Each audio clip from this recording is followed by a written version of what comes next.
اعوذ باللہ السمیع العلیم من الشیطان الرجیم بسم اللہ الرحمن الرحیم رب اشرح لی صدری ویسر لی امری واحلل عقدۃ من لسانی ویفقہوا قولی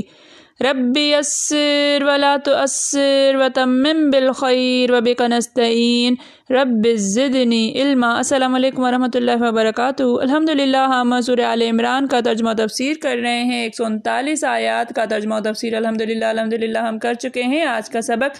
آیت نمبر 140 سے دیکھیے۔ اعوذ باللہ من الشیطان الرجیم ان یمسسکم قرح فقد مس القوم قرح مثلہ ان اگر یمسسکم یمسس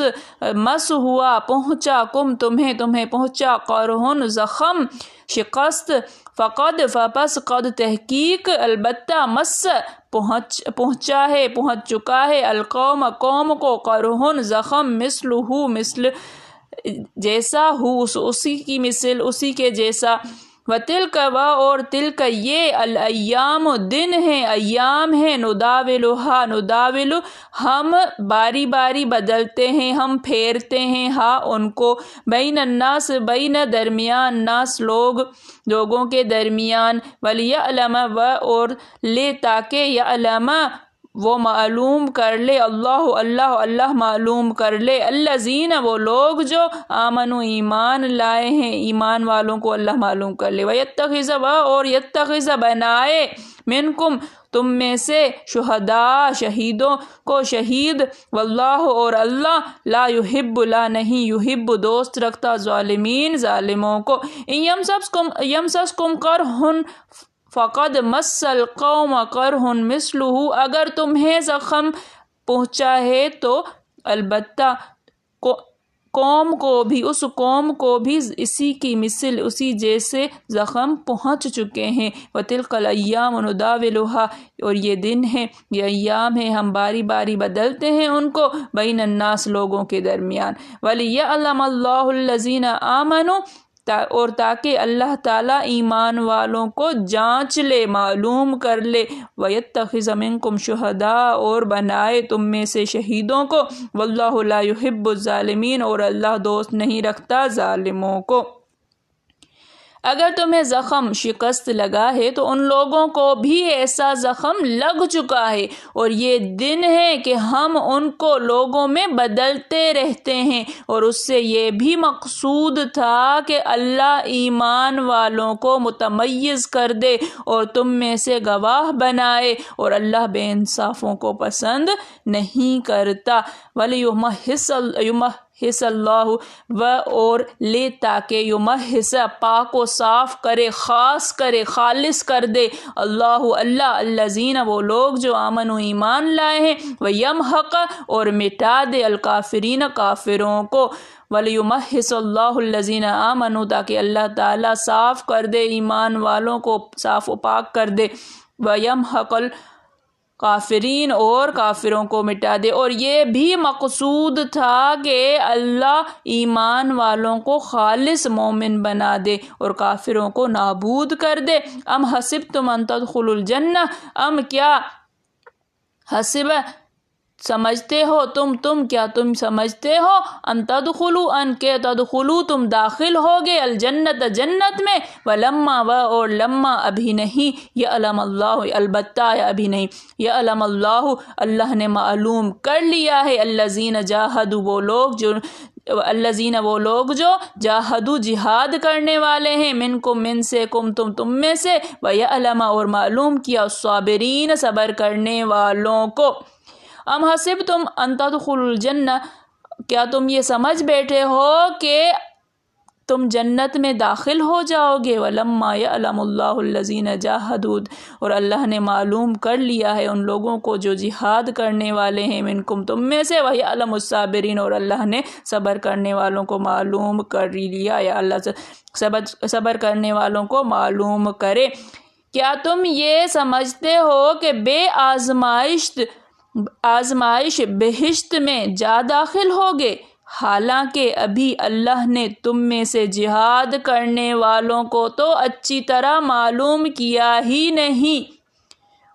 کیا ولما یعلم اللہ، البتہ اللہ کو معلوم کرنا ہے یہ کہیں گے، یا ابھی نہیں معلوم کیا اللہ نے جہاد کرنے والوں کو۔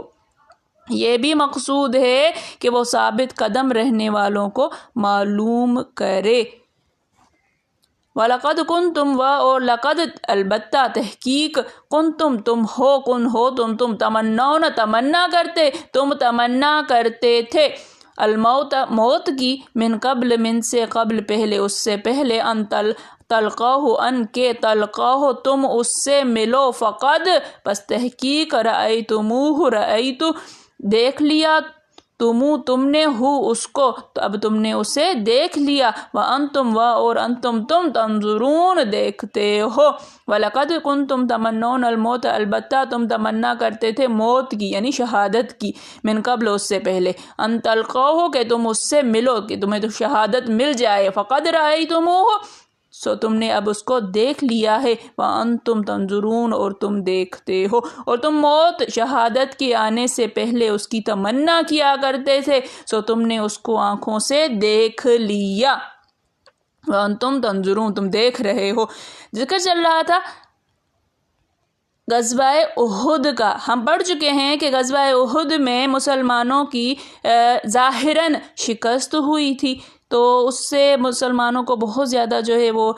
غم پہنچا، تکلیف پہنچی، 70 صحابہ شہید ہوئے اس میں۔ تو اللہ تعالیٰ ڈھارس دے رہا ہے کہ اگر تمہیں زخم پہنچا ہے تو انہیں بھی اس قوم کو بھی زخم پہنچ چکا ہے۔ اگر تمہارے جنگ احد میں 70 صحابہ شہید ہوئے ہیں تو بدر میں ان کے بھی 70 ہی لوگ مرے تھے، قتل ہوئے تھے۔ تو اس کا مطلب اس جنگ سے شکست کی جو حکمت ہے وہ اللہ تعالیٰ بیان فرما رہا ہے، یاد دلا رہا ہے مسلمانوں کو یہ واقعات یاد دلا کر مزید تسلی کے طور پر فرمایا کہ تم اس جنگ کے نتائج دیکھ کر بددل نہ ہو جانا، نہ مغمون بن کر بیٹھے رہنا۔ فتح و نصرت، غلبہ، بلند و بالا مقام بالآخر مومنوں تمہارے لیے ہی ہے۔ کل ہم یہ سبق پڑھ چکے۔ اگر تمہیں زخم لگے ہیں تو تمہارے آدمی شہید ہوئے ہیں تو اس سے پہلے تمہارے دشمن بھی تو قتل ہو چکے ہیں، وہ بھی تو زخم خوردہ ہیں۔ یہ تو چڑھتی ڈھلتی چھاؤں ہے۔ ہاں بھلا وہ ہے جو انجام کار غالب رہے، اور یہ ہم نے تمہارے لیے لکھ دیا ہے کہ تم ہی غالب ہوگے۔ یہ بعض مرتبہ شکست بالخصوص اس جنگ احد کی اس لیے تھی کہ ہم صابروں کا اور غیر صابروں کا امتحان کر لیں، اور جو مدت سے شہادت کی آرزو رکھتے تھے انہیں کامیاب بنائیں کہ وہ اپنا جان و مال ہماری راہ میں خرچ کریں۔ اللہ تعالیٰ ظالموں کو پسند نہیں کرتا۔ یہ جملہ یہاں پر جملہ معترضہ بیان ہوا۔ جملہ معترضہ یہ ہوتا ہے کہ جو ٹاپک سے ہٹ کر کوئی جملہ ہو تو اسے جملہ معترضہ کہتے ہیں۔ یہ اس لیے بھی ہے کہ ایمان والوں کو گناہ اگر ہوں تو دور ہو جائیں اور ان کے درجات بڑھیں، اور اس میں کافروں کا مٹانا بھی ہے، کیونکہ وہ غالب ہو کر اترائیں گے، سرکشی اور تکبر میں اور بڑھیں گے، اور یہی ان کی ہلاکت اور بربادی کا سبب بنے گا، اور پھر مر کھپ جائیں گے۔ ان سختیوں اور زلزلوں اور ان آزمائشوں کے بغیر کوئی جنت میں نہیں جا سکتا۔ سورہ بقرہ میں ہے کہ کیا تم جانتے ہو کہ تم سے پہلے لوگوں کی جیسی آزمائش ہوئی ایسی تمہاری نہ ہو اور تم جنت میں چلے جاؤ؟ کیا یہ تم چاہتے ہو؟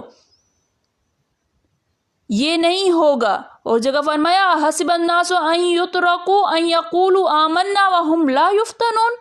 کیا لوگوں نے یہ گمان کر رکھا ہے کہ ہم صرف ان کے اس قول پر کہ ہم ایمان لائے انہیں چھوڑ دیں گے اور ان کی آزمائش نہ کی جائے گی؟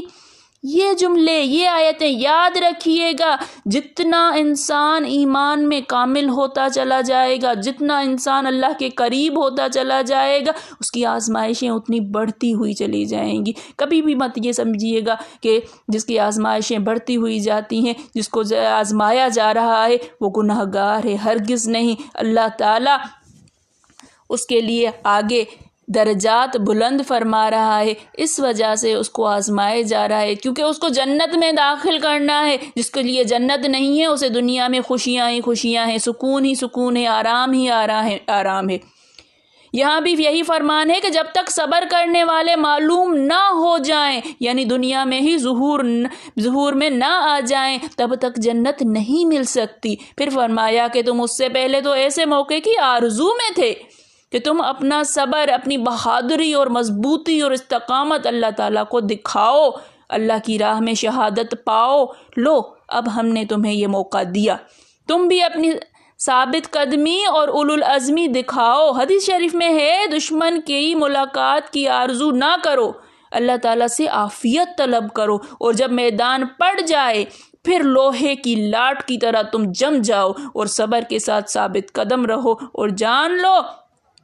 کہ جنت تلواروں کے سائے تلے ہے۔ پھر فرمایا کہ تم نے اپنی آنکھوں سے اس منظر کو دیکھ لیا کہ نیزے تنے ہوئے ہیں، تلواریں کھنچ رہی ہیں، بھالے اچھے اچھل رہے ہیں، تیر برس رہے ہیں، گھمسان کا رن پڑا ہوا ہے اور ادھر ادھر لاشیں گر رہی ہیں۔ یہ تھا یہ جنگ احد کا واقعہ، یہ جنگ احد کا منظر کشی ہے۔ یہ اللہ تعالیٰ سمجھنے کی توفیق عطا فرمائے۔ اللہ تعالیٰ ان الفاظ پہ، ان حروف پہ، قرآن مجید کا ایک ایک لفظ ہمارے لیے جو ہے وہ نور بن جائے، ان پر عمل کرنے کی توفیق عطا فرمائے، سمجھنے کی توفیق عطا فرمائے۔ میرے پڑھانے میں، آپ کے پڑھنے میں، میرے سمجھانے میں، آپ کے سمجھنے میں کوئی غلطی، خطا، بھول چوک ہو گئی ہو تو میں اللہ کے حضور میں توبہ کرتی ہوں اور معافی کی خواستگار ہوں۔ ربنا تقبل منا انک انت سمیع العلیم۔ السلام علیکم ورحمۃ اللہ وبرکاتہ۔